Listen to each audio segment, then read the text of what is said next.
commence la revue de presse avec le quotidien Aujourd'hui le Maroc.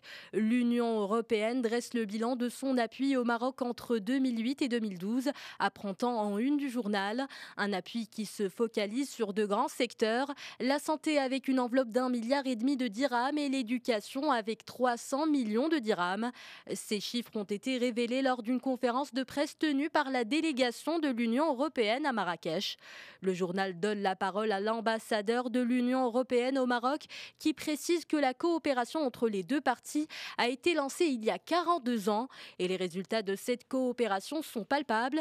Le quotidien cite en exemple la province de Chaouia où grâce au programme de l'Union européenne, le taux d'analphabétisme est passé de 67% en 2004 à 46% en 2009. USFP, la victoire de l'Ashgar fait des vagues à la une du quotidien Le Soir. C'est le silence qui précède la tempête, continue le journal. Au lendemain de l'élection de Delis Lashgar à la tête du Parti de la Rose, les prémices d'une bataille de clans se font sentir. Le journal a contacté Ahmed Zeidi, battu au deuxième tour de l'élection à 650 voix contre 848 pour Lashgar. Zeidi, président du groupe de l'USFP à la Chambre des représentants, n'a préféré donner aucune déclaration sur l'issue du vote. Mais il a précisé qu'il aura un mot à dire très bientôt.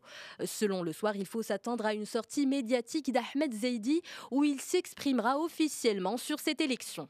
Les Échos se penchent sur la réforme de la fiscalité agricole. Fiscalité, la grande polémique, titre le journal. À quelques mois de l'organisation des assises fiscales de février, tous les scénarios sont possibles, nous dit-on. Le débat sur les exonérations fiscales refait en effet surface. Entre fiscalistes et agriculteurs, chacun y va de sa lecture et de l'analyse des retombées que pourrait avoir l'exonération en vigueur depuis des années déjà, continuent les Échos.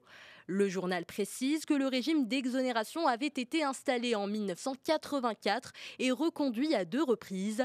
Les Échos donnent la parole à un consultant auprès d'organismes nationaux pour qui le secteur agricole s'est toujours trouvé au centre de toutes les réformes engagées par le Royaume. Les agriculteurs marocains bénéficient d'une aide très étendue du gouvernement, conclut le journal.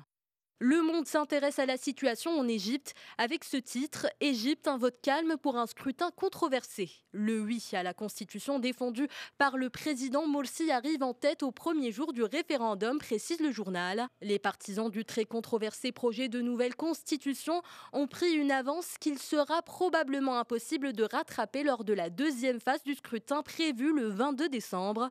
Selon plusieurs chiffres, le oui totalise 56,5% des voix des 26 millions d'électeurs appelés à voter dans les 10 provinces, dont la capitale, le Caire.